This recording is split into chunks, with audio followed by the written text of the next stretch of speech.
Today we are going with the second lecture of the 11th class, some basic concept of chemistry. एक question आएगा था last lecture में that convert 2 litre into the metre cube. अब हमारे पास तो litre और centimetre relation है, जैसे कि 1 लीटर में 1000 सेंटीमीटर क्यूब होता है, तो 2 लीटर में 2 into 1000 सेंटीमीटर क्यूब होगा. अब हमको करना क्या है कि यहाँ पे litre is equal to 1000 centimetre का क्यूब, तो 1000 इंटू में सेंटीमीटर 3 टाइम्स, और सेंटीमीटर को मीटर में कन्वर्ट करना है तो 100 से डिवाइड कर दो. 100 से डिवाइड करके 3 जीरो कट कर दी, ये सारे सेंटीमीटर मीटर में कन्वर्ट हो गए. तो आपके पास फाइनली क्या आ गया, 2 इंटू 10⁻³ मीटर क्यूब. ये मैंने कन्वर्ट कर दिया 2 लीटर को मीटर क्यूब में, 2 इंटू 10⁻³ मीटर क्यूब. और लीटर और मीटर क्यूब का जो रिलेशन है आगे काम आना ही आना है. आपने अच्छे से ध्यान रखना है कि litre is equal to 10⁻³ metre cube भी होता है. मीन्स दैट 1 लीटर, ये लास्ट लेक्चर में हो चुका है, decimetre cube 1 litre 1000 centimetre cube. 1 litre is equal to 1000 1 into 10⁻³ metre cube. ये रिलेशन इंटरप्रेट करके आपको सारी केमिस्ट्री में यूज होते जाएंगे. तो अब दोस्तों एक नए पॉइंट की तरफ बढ़ते हैं, इसे रब कर रहा हूँ, वो है uncertainty in measurement. Uncertainty in measurement. Uncertainty in measurement के अंदर पहला पॉइंट आता है आपके पास साइंटिफिक नोटेशन.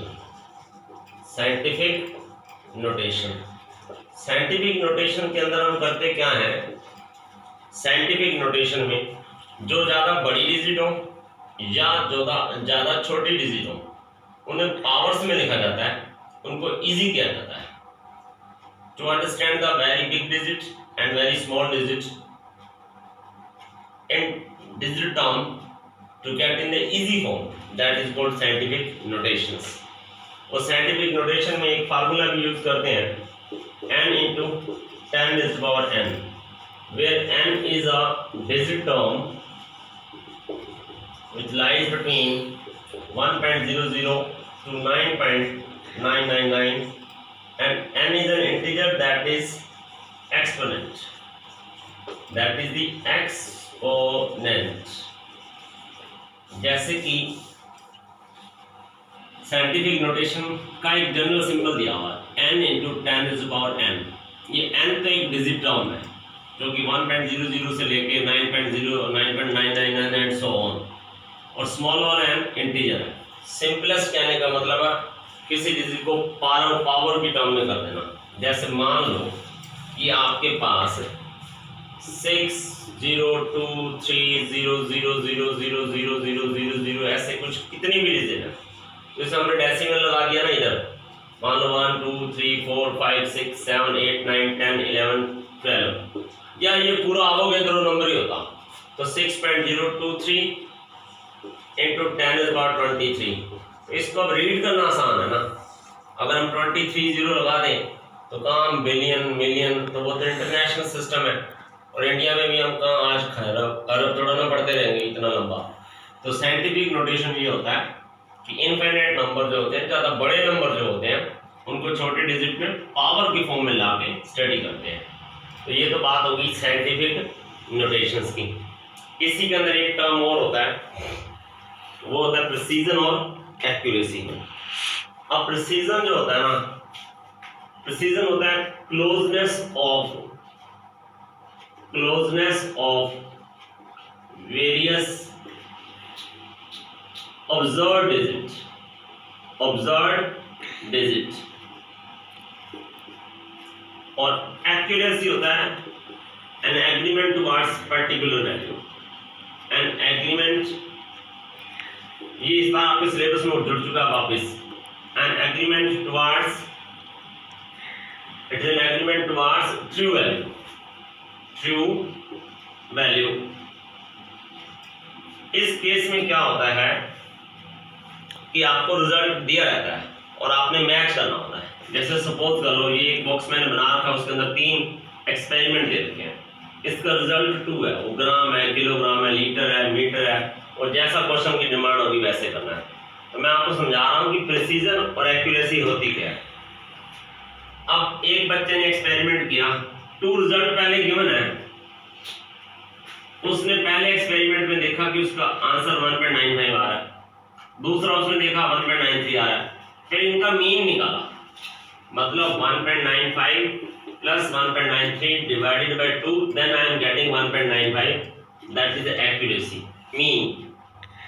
तो अब ये प्रिसीजन का मतलब क्या, 95 और 93 दोनों क्लोज है, पास है, तो वही तो प्रिसीजन बोल रहा हूँ, closeness of various observed digit. पहले रिजल्ट 2 आ चुका था, इसके अगेंस्ट इस बच्चे ने 2 बार एक्सपेरिमेंट किया, तो इसकी ये ऑब्जर्व्ड वैल्यू क्या आई, 1.95 1.93 अगेंस्ट 2, तो 95 और 93 आपस में क्लोज है, तो इसलिए ये प्रिसाइज है। लेकिन जब इसकी एक्यूरेसी निकाली गई तो वो 2 से दूर थी, तो मतलब इसकी एक्यूरेसी अच्छी नहीं है।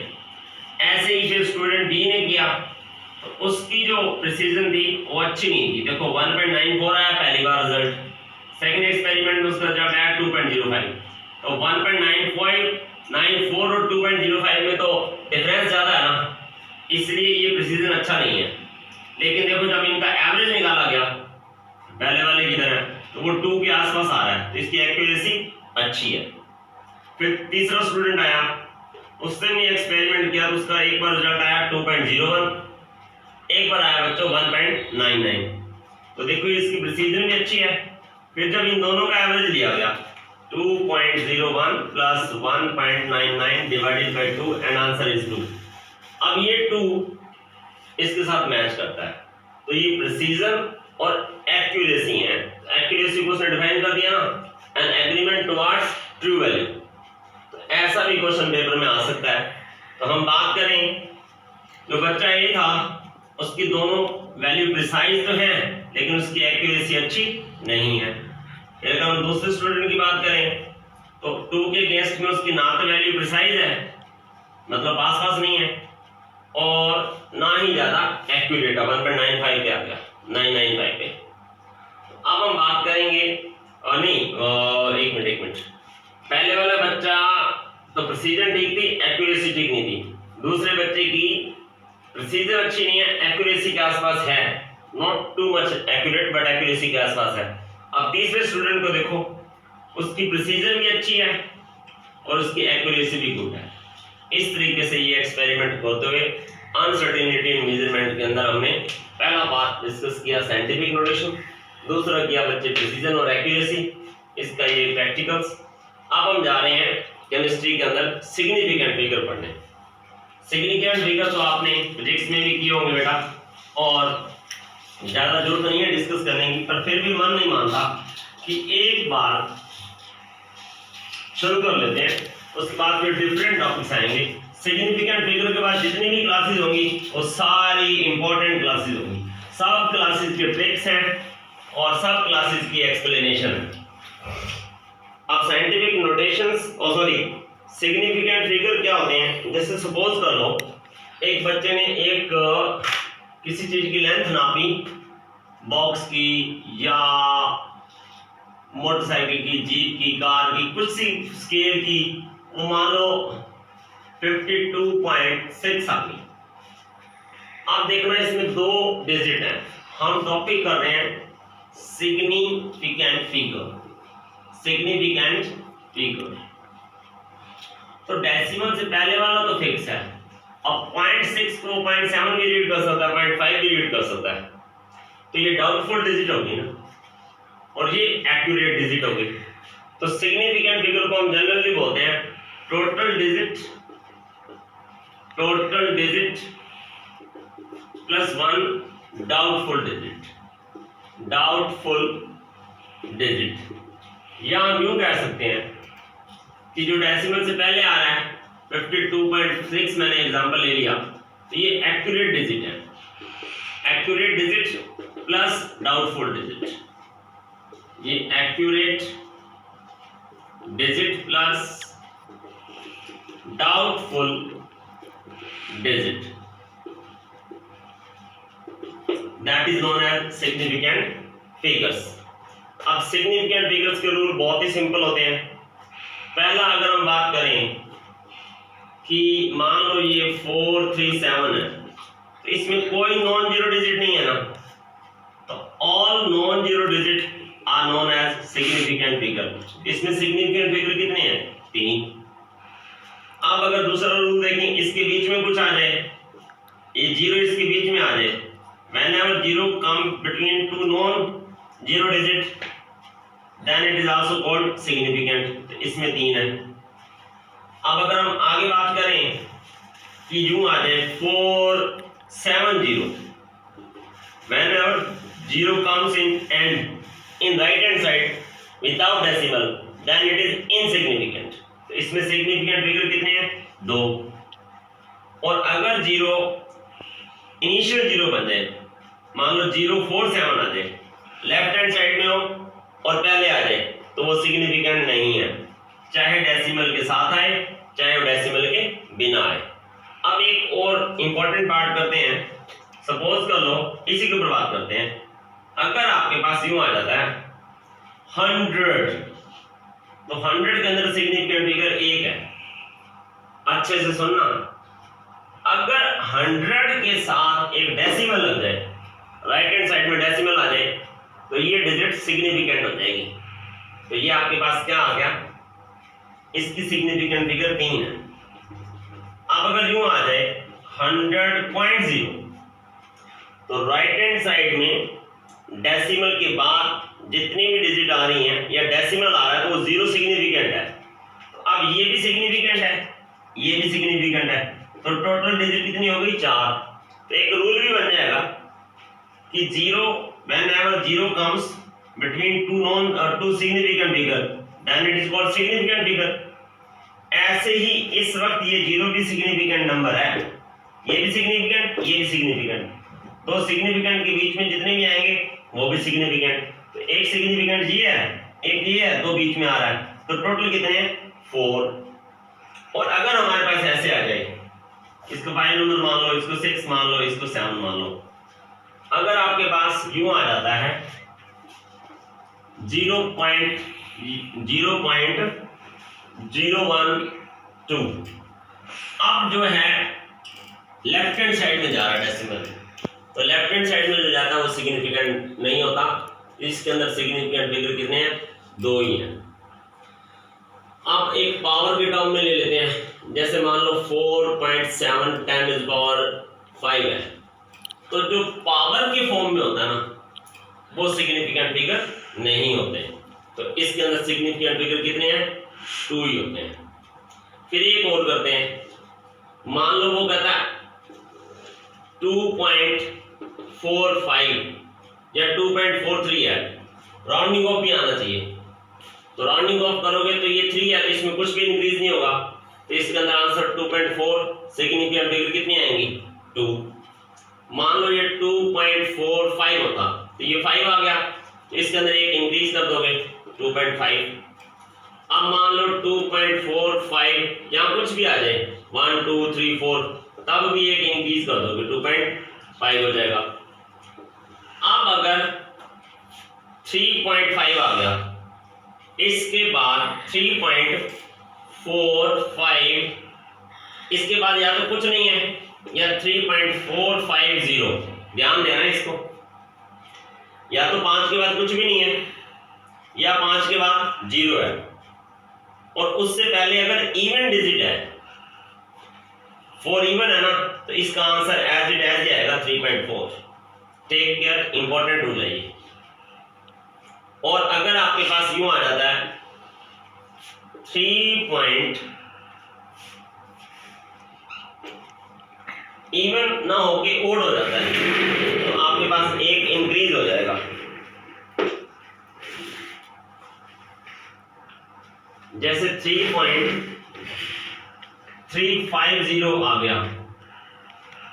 अब जिस पे राउंड ऑफ करना है, ये ध्यान रख लेना, 100 पे राउंड ऑफ करना है, 1000 पे करना है, 2 डिजिट तक करना है, 3 डिजिट तक करना है।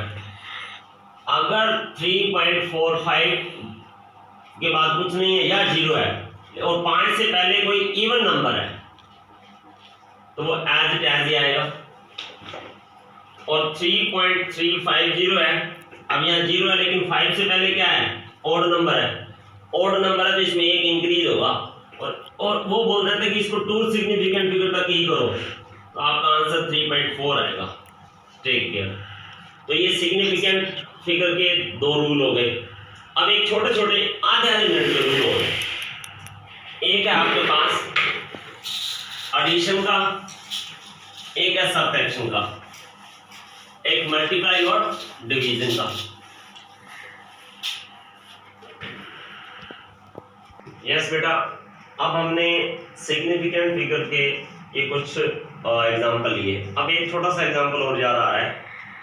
अगर हम एडिशन और सब्सट्रैक्शन में सिग्निफिकेंट नंबर करते हैं, मान लो मैंने 8.2 प्लस 0.12 को ऐड करना है और उससे सिग्निफिकेंट फिगर में लाना है, तो सबसे पहले मैं 8.2 0.12 को ऐड करता हूँ।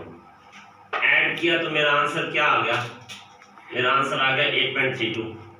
लेकिन इसमें ये ध्यान देना कि आफ्टर डेसिमल इसमें सिग्निफिकेंट फिगर कितनी आ रही है, 2, इसमें कितना आ रहा है, 1। तो जब आप ऐड और सब्ट्रैक्ट करो तो उसमें आफ्टर डेसिमल देखना कितनी डिजिट है। तो यहाँ पे 0.2 है, तो लेकिन आपने टोटल किया तो 8.32 आ रहा है, इसे 2 सिग्निफिकेंट तक करना है।